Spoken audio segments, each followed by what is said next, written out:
મારા પ્રિય દેશવાસીઓ નમસ્કાર. મન કી બાતમાં આપનું એકવાર ફરી સ્વાગત છે. નવેમ્બરનો મહિનો ખૂબ જ પ્રેરણા લઈને આવ્યો. કેટલાક દિવસ પહેલાં જ 26 નવેમ્બરે સંવિધાન દિવસ પર સેન્ટ્રલ હોલમાં વિશેષ કાર્યક્રમનું આયોજન થયું. વંદે માતરમના 150 વર્ષ પૂરા થવા પર સમગ્ર દેશમાં થનારા કાર્યક્રમોની ભવ્ય શરૂઆત થઈ. 25 નવેમ્બરે અયોધ્યામાં રામ મંદિર પર ધર્મધ્વજાનું આરોહણ થયું. આ જ દિવસે કુરુક્ષેત્રના જ્યોતિસરમાં પાંચજન્ય સ્મારકનું લોકાર્પણ થયું. સાથીઓ, કેટલાક દિવસ પહેલાં જ મેં હૈદરાબાદમાં દુનિયાના સૌથી મોટા લીપ એન્જિન MRO ફેસિલિટીનું ઉદ્ઘાટન કર્યું. એરક્રાફ્ટનું મેન્ટેનન્સ, રિપેર અને ઓવરહોલના ક્ષેત્રમાં ભારતે આ બહુ મોટું ડગ ભર્યું છે. ગયા સપ્તાહે મુંબઈમાં એક કાર્યક્રમ દરમિયાન INS માહેને ભારતીય નૌસેનામાં સમાવિષ્ટ કરવામાં આવ્યું. ગત સપ્તાહે જ ભારતની અંતરિક્ષ ઇકોસિસ્ટમને સ્કાય રૂટના ઇન્ફિનિટી કેમ્પસે નવી ઉડાન આપી છે. આ ભારતની નવી વિચારસરણી, ઇનોવેશન અને યુવા શક્તિનું પ્રતિબિંબ બન્યું છે. સાથીઓ, કૃષિ ક્ષેત્રમાં પણ દેશે મોટી ઉપલબ્ધિ પ્રાપ્ત કરી છે. ભારતે 357 મિલિયન ટન ખાદ્ય અન્ન ઉત્પાદન સાથે એક ઐતિહાસિક વિક્રમ સર્જ્યો છે.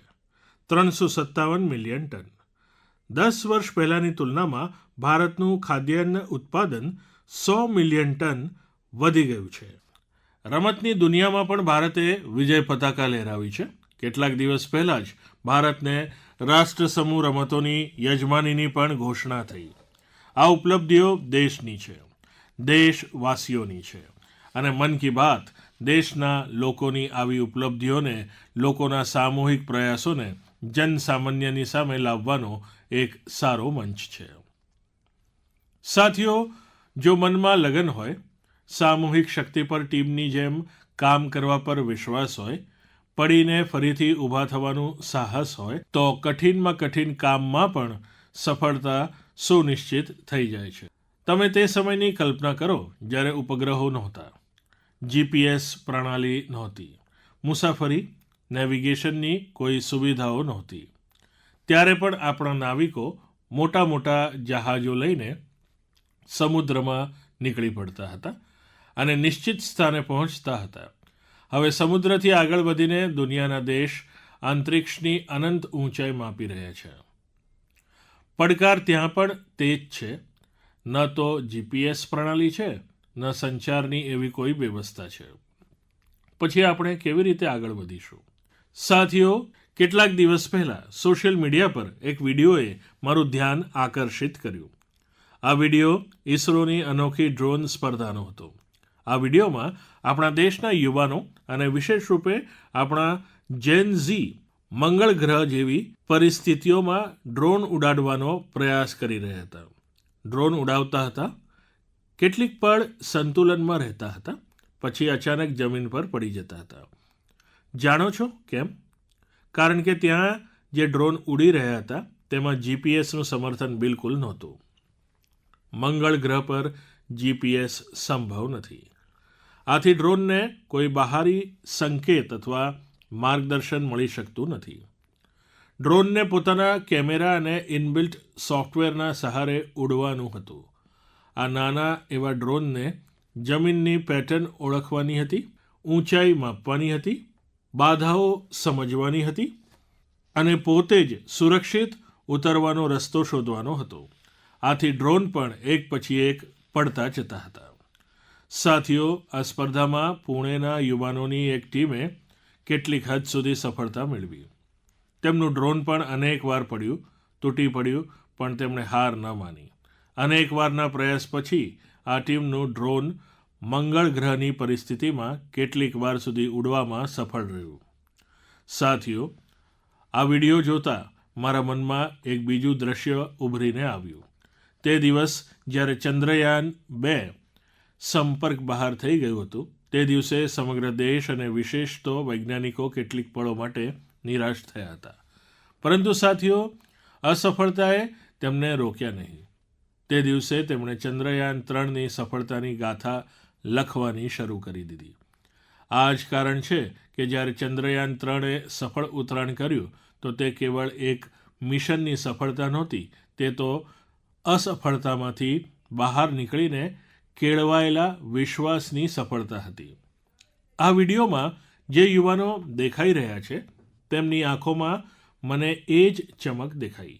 દરેક વખતે જ્યારે હું આપણા યુવાનોની લગન અને વૈજ્ઞાનિકોનું સમર્પણ જોઉં છું તો મનમાં ઉત્સાહ ઉમટે છે.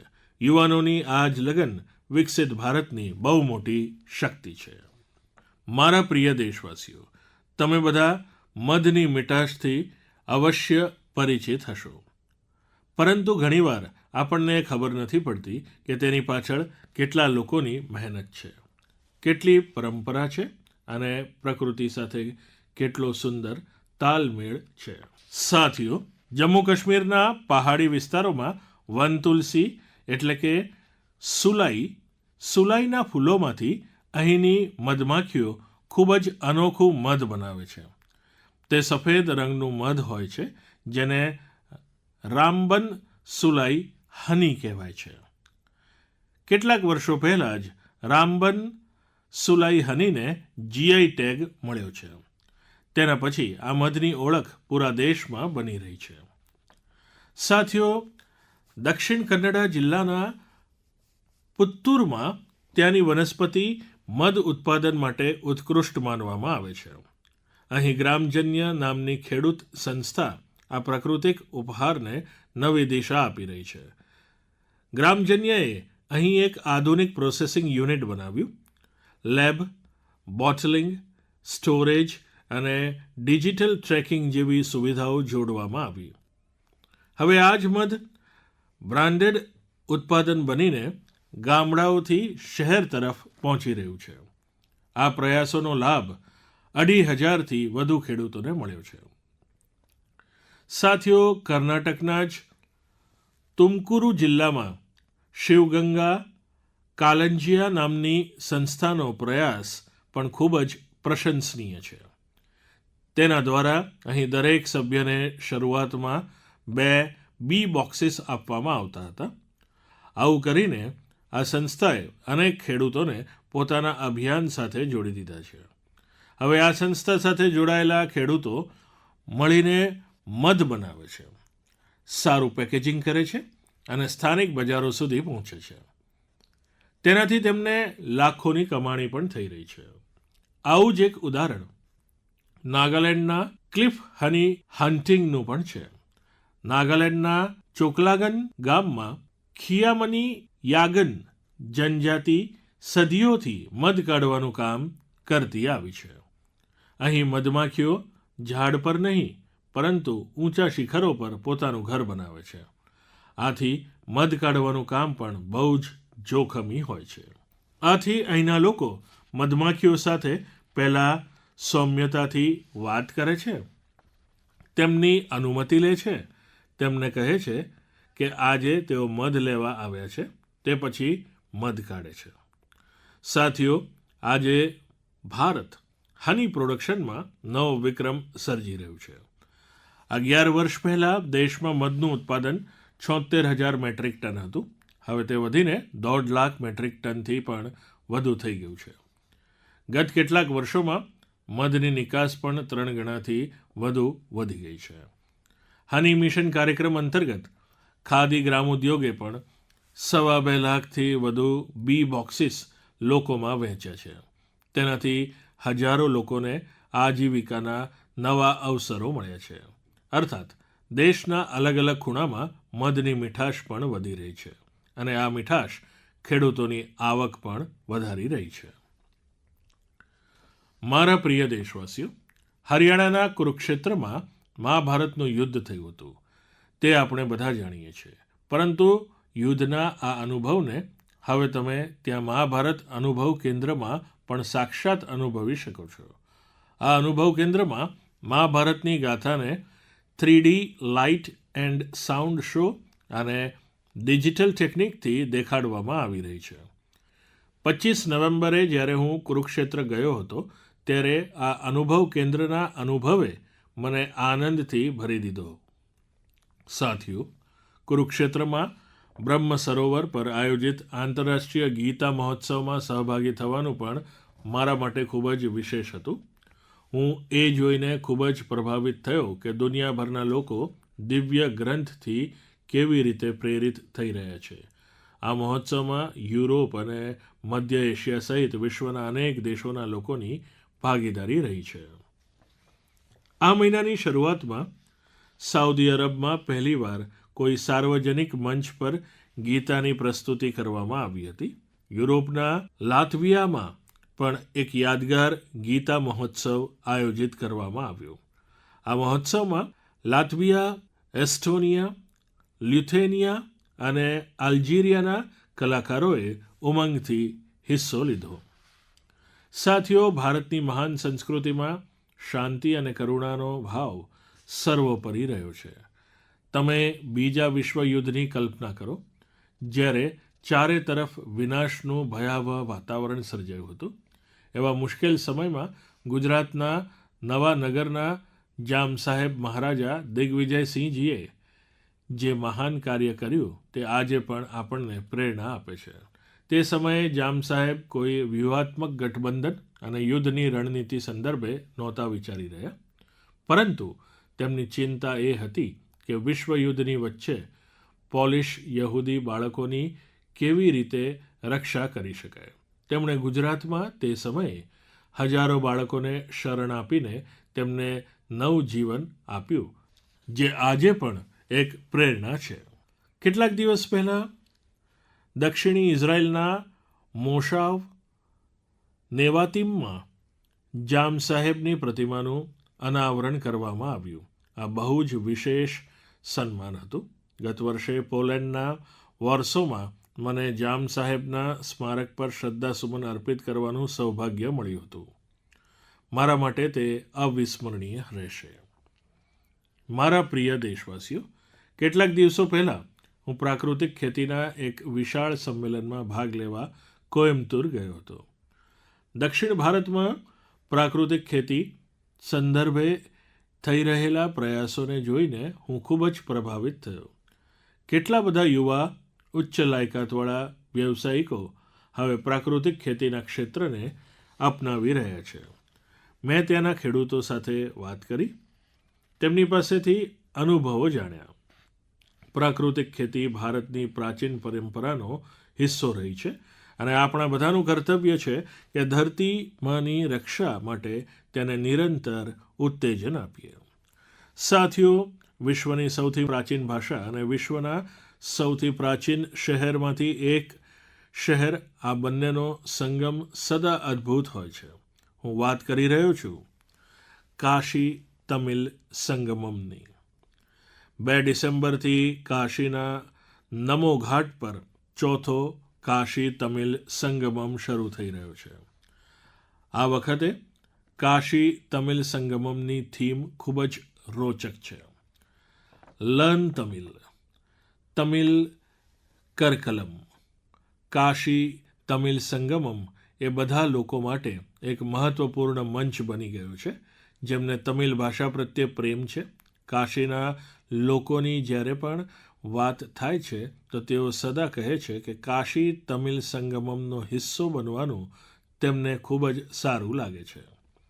અહીં તેમને કંઈક નવું શીખવા અને નવા લોકોને મળવાનો અવસર મળે છે. આ વખતે પણ કાશીવાસી પૂરા જોશ અને ઉત્સાહ સાથે તમિલનાડુથી આવનારા પોતાના ભાઈ બહેનનું સ્વાગત કરવા માટે ખૂબ જ ઉત્સુક છે. મારો આપ સૌને આગ્રહ છે કે તમે કાશી તમિલ સંગમમનો હિસ્સો અવશ્ય બનો. તેની સાથે જ એવા બીજા મંચો વિશે વિચારો જેનાથી એક ભારત શ્રેષ્ઠ ભારતની ભાવના મજબૂત થાય. અહીં હું એકવાર ફરી કહેવા માંગીશ, તમિલ કલાચારમ ઉએવારનદ, તમિલ મોલી ઉએવારનદ, તમિલ ઇન્ડિયાવિન પેરુમિદમ. અર્થાત તમિલ સંસ્કૃતિ મહાન છે, તમિલ ભાષા મહાન છે, તમિલ ભારતનું ગૌરવ છે. મારા પ્રિય દેશવાસીઓ, જ્યારે ભારતના સુરક્ષા તંત્રને મજબૂતી મળે છે તો દરેક ભારતીયને ગર્વ થાય છે. ગત સપ્તાહે મુંબઈમાં આઈએનએસ માહેને ભારતીય નૌસેનામાં સમાવેશ કરવામાં આવ્યું. કેટલાક લોકો વચ્ચે તેની સ્વદેશી ડિઝાઇન અંગે ખૂબ જ ચર્ચા રહી. તે પુડ્ડુચેરી અને માલાબાર દરિયાકાંઠાના લોકો આ નામથી ખુશ થઈ ગયા. ખરેખર તો તેનું માહે નામ તે સ્થાન માહેના નામ પરથી રખાયું છે, જેનો સમૃદ્ધ ઐતિહાસિક વારસો રહ્યો છે. કેરળ અને તમિલનાડુના અનેક લોકોએ એ વાત પર ધ્યાન આપ્યું કે આ યુદ્ધ જહાજનો ક્રેસ્ટ ઉર્મી અને કલારીયપટ્ટની પારંપરિક લચીલી તલવારની જેવો દેખાય છે. આપણા બધા માટે ગર્વની વાત છે કે આપણી નૌસેના ખૂબ જ ઝડપથી આત્મનિર્ભરતા તરફ ડગ વધારી રહી છે. 4 ડિસેમ્બરે આપણે નૌસેના દિવસ પણ મનાવવા જઈ રહ્યા છીએ. આ અવસર આપણા સૈનિકોના અદમ્ય સાહસ અને પરાક્રમને સન્માન આપવાનો એક ખાસ દિવસ છે. સાથીઓ, જે લોકો નૌસેના સાથે જોડાયેલા પર્યટનમાં રુચિ રાખે છે તેમના માટે આપણા દેશમાં અનેક જગ્યાઓ છે જ્યાં જઈને તેમને ઘણું બધું શીખવા મળશે. દેશના પશ્ચિમી દરિયા કિનારે ગુજરાતના સોમનાથ પાસે એક જિલ્લો છે દીવ. દીવમાં આઈએનએસ ખુખરીને સમર્પિત ખુખરી સ્મારક અને સંગ્રહાલય છે. તો ગોવામાં નેવલ એવિએશન મ્યુઝિયમ છે, જે એશિયામાં આ પ્રકારનું અનોખું સંગ્રહાલય છે. કોચી કિલ્લાના આઈએનએસ દ્રોણાચાર્યમાં ઇન્ડિયન નેવલ મેરીટાઈમ મ્યુઝિયમ છે. અહીં આપણા દેશના સમુદ્રી અને ભારતીય નૌસેનાના ક્રમિક વિકાસને જોઈ શકાય છે.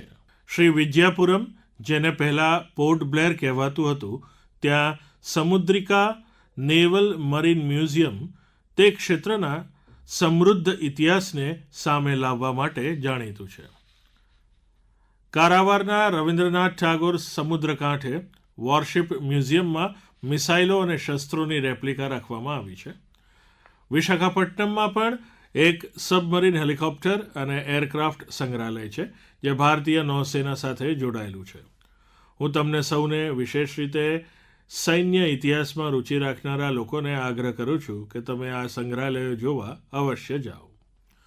મારા પ્રિય દેશવાસીઓ, શિયાળો આવી ગયો છે અને સાથે જ શિયાળા સાથે જોડાયેલા પર્યટનનો સમય પણ આવી ગયો છે. વિશ્વના અનેક દેશોએ શિયાળામાં થનારા પર્યટનને વિન્ટર ટુરિઝમને પોતાની અર્થવ્યવસ્થાનો આધાર બનાવી દીધો છે. અનેક દેશોમાં દુનિયાના સૌથી સફળ વિન્ટર ફેસ્ટિવલ અને વિન્ટર સ્પોર્ટ્સ મોડેલ છે. આ દેશોએ skiing, snowboarding, snow trekking, ice climbing અને ફેમિલી સ્નો પાર્ક જેવા અનુભવોને પોતાની ઓળખ બનાવ્યા છે. તેમણે પોતાના વિન્ટર ફેસ્ટિવલ્સને પણ વૈશ્વિક આકર્ષણમાં બદલ્યા છે. સાથીઓ, આપણા દેશમાં પણ વિન્ટર ટુરિઝમની દરેક ક્ષમતા વિદ્યમાન છે. આપણી પાસે પહાડ પણ છે, સંસ્કૃતિ પણ છે અને સાહસની અસીમ સંભાવનાઓ પણ છે. મને આનંદ છે આ દિવસોમાં ઉત્તરાખંડનું વિન્ટર ટુરિઝમ લોકોને ખૂબ જ આકર્ષિત કરી રહ્યું છે. શિયાળાની ઋતુમાં અવલી, મુનસ્યારી, ચોપટા અને ડિયારા જેવા સ્થળો ખૂબ જ લોકપ્રિય થઈ રહ્યા છે. હમણાં કેટલાક સપ્તાહ પહેલાં પિથોરાગઢ જિલ્લામાં 14,500 ફૂટથી વધુ ઊંચાઈ પર કૈલાસમાં રાજ્યની પહેલી હાઈ એલ્ટિટ્યૂડ અલ્ટ્રા રન મેરેથોનનું આયોજન કરવામાં આવ્યું હતું. તેમાં દેશભરના 18 રાજ્યોમાંથી 750થી વધુ એથ્લેટોએ સહભાગ લીધો હતો. 60 કિલોમીટર લાંબી આદિ કૈલાસ પરિક્રમા રનનો પ્રારંભ કડકડાતી ઠંડીમાં સવારે 5 વાગે થયો હતો. આટલી ઠંડી છતાં પણ લોકોનો ઉત્સાહ જોવા જેવો હતો. આદિ કૈલાસની યાત્રા પર જ્યાં 3 વર્ષ પહેલાં માત્ર 2000થી ઓછા પર્યટકો આવતા હતા, તે સંખ્યા હવે વધીને 30,000થી પણ વધુ થઈ ગઈ છે. સાથીઓ, કેટલાક સપ્તાહમાં ઉત્તરાખંડમાં વિન્ટર ગેમ્સનું આયોજન પણ થવાનું છે. દેશભરના ખેલાડી, એડવેન્ચર પ્રેમી અને રમતો સાથે જોડાયેલા લોકો આ આયોજન અંગે ઉત્સાહિત છે. સ્કીઇંગ હોય કે સ્નોબોર્ડિંગ, બરફ પર થનારી અનેક રમતોની તૈયારીઓ શરૂ થઈ ચૂકી છે. ઉત્તરાખંડે વિન્ટર ટુરિઝમને ઉત્તેજન આપવા માટે કનેક્ટિવિટી અને ઇન્ફ્રાસ્ટ્રક્ચર પર પણ ધ્યાન આપ્યું છે. હોમસ્ટે અંગે નવી નીતિ પણ બનાવવામાં આવી છે.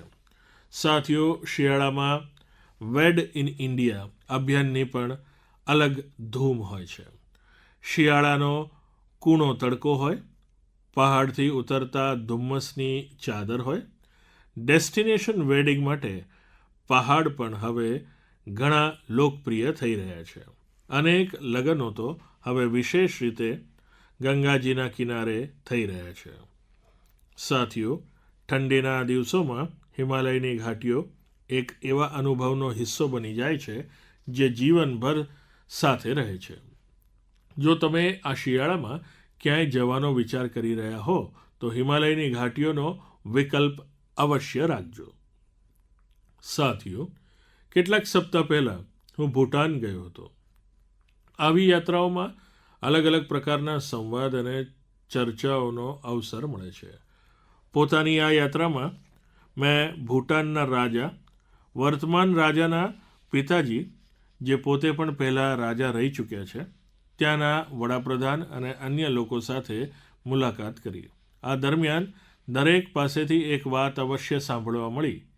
બધા લોકો ત્યાં બુદ્ધિસ્ટ રેલિક્સ અર્થાત ભગવાન બુદ્ધના પવિત્ર અવશેષ મોકલવાના સંદર્ભે ભારતવાસીઓનો આભાર વ્યક્ત કરી રહ્યા હતા. મેં જ્યારે પણ આ સાંભળ્યું તો મારું હૃદય ગર્વથી ભરાઈ ગયું. સાથીઓ, ભગવાન બુદ્ધના પાવન અવશેષોના સંદર્ભે અનેક અન્ય દેશોમાં પણ આવો જ ઉત્સાહ જોવા મળ્યો છે. ગત મહિને જ રાષ્ટ્રીય સંગ્રહાલયમાં આ પવિત્ર અવશેષોને રશિયાના કલમિકિયા લઈ જવાયા હતા. ત્યાં બૌદ્ધ ધર્મનું વિશેષ મહત્ત્વ છે. મને જણાવવામાં આવ્યું કે આ દર્શન માટે રશિયામાં દૂર દૂરથી મોટી સંખ્યામાં લોકો ત્યાં પહોંચ્યા. આ પવિત્ર અવશેષોને મોંગોલિયા, વિયેતનામ અને થાઈલેન્ડ પણ લઈ જવાઈ ચૂક્યા છે. દરેક જગ્યાએ લોકોનો ભારે ઉત્સાહ જોવા મળ્યો છે. તેના દર્શન માટે થાઈલેન્ડના રાજા પણ પહોંચ્યા હતા. સમગ્ર વિશ્વમાં ભગવાન બુદ્ધના પવિત્ર અવશેષ પ્રત્યે આ પ્રકારનું ગાઢ જોડાણ જોઈને મન ભાવવિભોર થઈ ઉઠે છે. એ સાંભળીને બહુ સારું લાગે છે કે આ પ્રકારની પહેલ દુનિયાભરના લોકોને અરસપરસ જોડવાનું માધ્યમ કેવી રીતે બની જાય છે. મારા પ્રિય દેશવાસીઓ, હું આપ સૌને સદા વોકલ ફોર લોકલના મંત્ર સાથે ચાલવાની વાત કરું છું. હમણાં કેટલાક દિવસો પહેલાં G20 શિખર સંમેલન દરમિયાન જ્યારે વિશ્વના અનેક નેતાઓને ઉપહાર આપવાની વાત આવી તો મેં ફરી કહ્યું, વોકલ ફોર લોકલ. મેં દેશવાસીઓની તરફથી વિશ્વના નેતાઓને જે ઉપહાર આપ્યા તેમાં આ ભાવનાનું વિશેષ ધ્યાન રાખવામાં આવ્યું. G20 દરમિયાન મેં દક્ષિણ આફ્રિકાના રાષ્ટ્રપ્રમુખને નટરાજની કાંસ્ય પ્રતિમા ઉપહારમાં આપી. તે તમિલનાડુના થાંજાવુરના સાંસ્કૃતિક વારસા સાથે જોડાયેલી ચોલ કાલીન શિલ્પકળાનું અદ્ભુત ઉદાહરણ છે.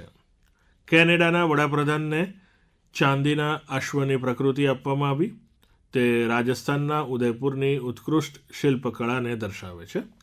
જાપાનના વડાપ્રધાનને ચાંદીના બુદ્ધની પ્રકૃતિ અર્પણ કરવામાં આવી. તેમાં તેલંગાણા અને કરીમનગરની પ્રસિદ્ધ ચાંદીની કળાની બારીકીની જાણ થાય છે. ઇટલીના વડાપ્રધાનને ફૂલોની આકૃતિવાળું ચાંદીનું દર્પણ ભેટમાં આપવામાં આવ્યું.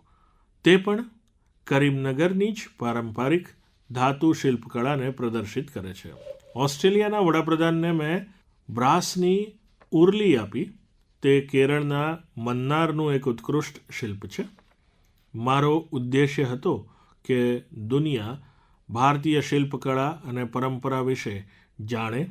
અને આપણા કારીગરોની પ્રતિભાને વૈશ્વિક મંચ મળે.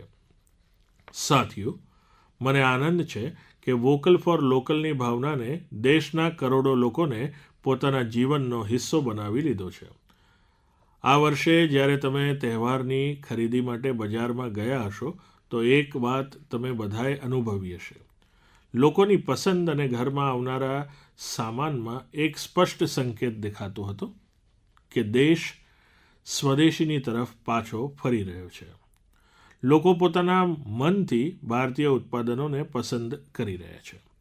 આ પરિવર્તનને નાનામાં નાના દુકાનદારે પણ અનુભવ્યું. આ વખતે યુવાઓએ પણ લોકલ ફોર વોકલ અભિયાનને ગતિ આપી. આવનારા કેટલાક દિવસોમાં ક્રિસમસ અને નવા વર્ષ પર ખરીદીની નવો સમય શરૂ થનારો છે. હું તમને ફરી યાદ અપાવીશ વોકલ ફોર લોકલનો મંત્ર. યાદ રાખો, ખરીદો એ જ જે દેશમાં બનેલું હોય, વેચો એ જેમાં કોઈ દેશવાસીની મહેનત લાગેલી હોય. મારા પ્રિય દેશવાસીઓ, ભારતીય રમતોની દૃષ્ટિથી આ મહિનો સુપરહિટ રહ્યો છે. આ મહિનાની શરૂઆત ભારતીય મહિલા ટીમ દ્વારા આઈસીસી મહિલા વિશ્વકપ જીતવાથી શરૂ થઈ. પરંતુ તે પછી પણ મેદાન પર ઘણી બધી ગતિવિધિ જોવા મળી. કેટલાક દિવસો પહેલાં જ ટોક્યોમાં બધીરો માટેની ઓલિમ્પિક્સ યોજાઈ હતી, જેમાં ભારતે પોતાનું અત્યાર સુધીનું સર્વશ્રેષ્ઠ પ્રદર્શન કરીને 20 ચંદ્રકો જીત્યા. આપણી મહિલા ખેલાડીઓએ કબડ્ડી વિશ્વકપ જીતીને તો ઇતિહાસ જ રચી દીધો.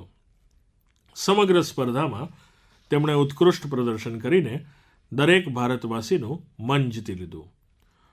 વર્લ્ડ બોક્સિંગ કપ ફાઇનલ્સમાં પણ આપણા ખેલાડીઓનું પ્રદર્શન શાનદાર રહ્યું, જ્યાં તેમણે 20 ચંદ્રકો જીત્યા. સાથીઓ, જે વાતની આનાથી પણ વધુ ચર્ચા થઈ રહી છે તે છે આપણી મહિલા ટીમનું પ્રજ્ઞાચક્ષુ ક્રિકેટ વિશ્વકપ જીતવું. મોટી વાત એ છે કે આપણી આ ટીમે એક પણ મેચ હાર્યા વિના આ સ્પર્ધાને જીતી હતી. દેશવાસીઓને આ ટીમના દરેક ખેલાડી પર ખૂબ જ ગર્વ છે. મારી આ ટીમ સાથે પ્રધાનમંત્રી નિવાસ પર મુલાકાત થઈ. ખરેખર આ ટીમનું મનોબળ, તેમની ધગશ આપણને ઘણું બધું શીખવાડે છે. આ વિજય આપણા રમત ઇતિહાસના સૌથી મોટી જીતમાંથી એક છે જે દરેક ભારતીયને પ્રેરિત કરતો રહેશે. સાથીઓ, આજકાલ આપણા દેશમાં એન્ડ્યોરન્સ સ્પોર્ટ્સની એક નવી ખેલ સંસ્કૃતિ પણ ઝડપથી ઉભરી રહી છે. એન્ડ્યોરન્સ સ્પોર્ટ્સ એટલે મારો અર્થ એવી રમત પ્રવૃત્તિઓ છે જેમાં તમારી મર્યાદાની પરખ થાય છે. કેટલાક વર્ષો પહેલાં સુધી મેરેથોન અને બાઇકેથોન જેવા વિશેષ કાર્યક્રમો કેટલાક વિશેષ લોકો સુધી જ સીમિત રહેતા હતા. પરંતુ હવે ઘણું બધું બદલાઈ ચૂક્યું છે. મને જણાવવામાં આવ્યું છે કે દેશભરમાં દર મહિને 1500થી વધુ એન્ડ્યોરન્સ સ્પોર્ટ્સનું આયોજન થાય છે. આ કાર્યક્રમોમાં હિસ્સો લેવા માટે એથ્લીટો દૂર દૂર સુધી જાય છે. સાથીઓ, એન્ડ્યોરન્સ સ્પોર્ટ્સનું જ એક ઉદાહરણ છે આયરનમેન ટ્રાયથલોન. તમે કલ્પના કરો કે જો તમને એ કહેવામાં આવે કે તમારી પાસે એક દિવસથી પણ ઓછો સમય છે અને તમારે આ 3 કામો કરવાના છે: સમુદ્રમાં 4 કિલોમીટર સુધી તરવું, 180 કિલોમીટર સુધી સાયકલ ચલાવવી અને લગભગ 42 કિલોમીટરની મેરેથોન દોડ લગાવવી, તો તમે વિચારશો કે આ કેવી રીતે સંભવ છે. પરંતુ લોખંડી મનોબળવાળા આ કામને પણ સફળતાપૂર્વક કરી લે છે. આથી તેને આયરનમેન ટ્રાયથેલોન કહે છે. ગોવામાં તાજેતરમાં જ એવું એક આયોજન કરવામાં આવ્યું. આજકાલ આવા પ્રકારના આયોજનોમાં પણ લોકો ઉત્સાહથી ભાગ લે છે. આવી અનેક બીજી સ્પર્ધાઓ પણ છે જે આપણા યુવાન સાથીઓ વચ્ચે ઘણી લોકપ્રિય થઈ રહી છે. આજકાલ અનેક લોકો fit India Sundays on cycle જેવા કાર્યક્રમોમાં હિસ્સો લેવા માટે સાથે આવી રહ્યા છે. આ બધી એવી ચીજો છે જેનાથી ફિટનેસને પ્રોત્સાહન મળે છે. સાથીઓ, તમને દર મહિને મળવાનો મારા માટે હંમેશા એક નવો અનુભવ હોય છે.